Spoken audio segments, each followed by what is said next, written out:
கர்த்தரும் பெற்றோருமாகிய இயேசு கிறிஸ்துவின் நாமத்தினாலே யாவருக்கும் வாழ்த்தலை தெரிவித்துக் கொள்கிறேன்.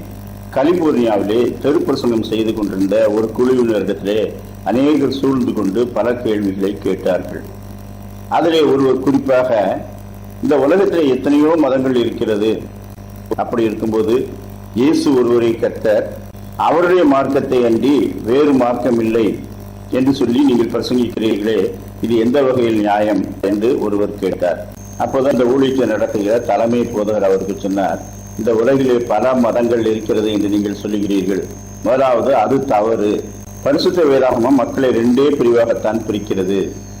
குமாரனை உடையவன் ஜீவனை உடையவன், குமாரன் இல்லாதவன் ஜீவன் இல்லாதவன். தேவகுமாரனை ஏற்றுக்கொள்ளாதவர்கள் எல்லாமே ஜீவன் இல்லாதவர்கள். ஜீவன் இல்லாதவர்கள் அவர்கள் மல்லாந்து செத்து கிடந்தால் என்ன, குப்புற விழுந்து செத்து கிடந்தால் என்ன, செத்தவர்கள் செத்தவர்களோடு தான் சேருவார்கள், உயிரோடு இருப்பவர்களோடு அவர்கள் சேர முடியாது.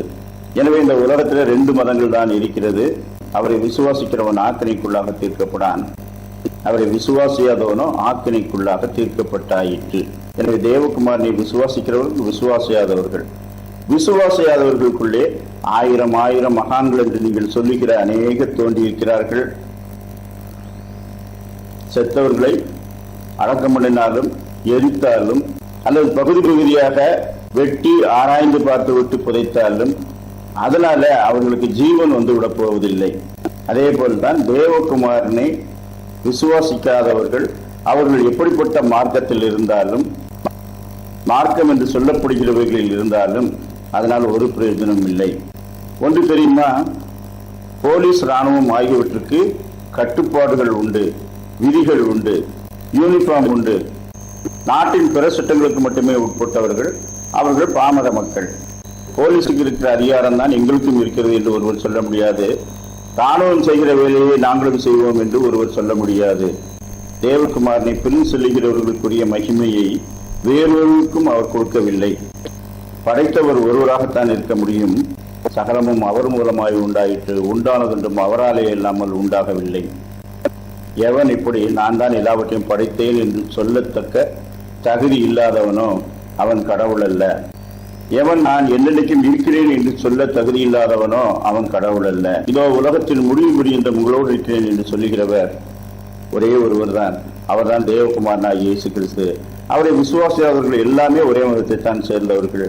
எனவே நீங்கள் சொல்லுகிறபடி உலகில் பல மதங்கள் என்பதெல்லாம் வெறும் லேபிள்கள் தான். அவரை விசுவாசிக்கிறவன் ஆக்கினைக்குள்ளாக தீர்க்கப்படான், விசுவாசியாதவரோ தேவனுடைய ஒரே பேரான குமாரின் நாமத்தின் மேல் விசுவாசம் உள்ளவனாய் இராதபடியினால் அவன் ஆக்கினை தீர்ப்புக்கு உட்பட்டாயிற்று. நாம் இந்த ஆக்கினை தீர்ப்பை நேரிலே பார்த்துவிட்டு பின்பு மறந்திரும்புவதற்கு வாய்ப்பு இல்லை.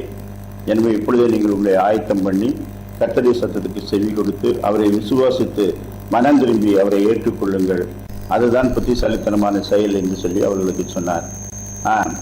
கர்த்தருடைய செம்மையான வழிக்கு முன்பாக மற்ற எல்லாமே கோணலான வழிகள் தான்.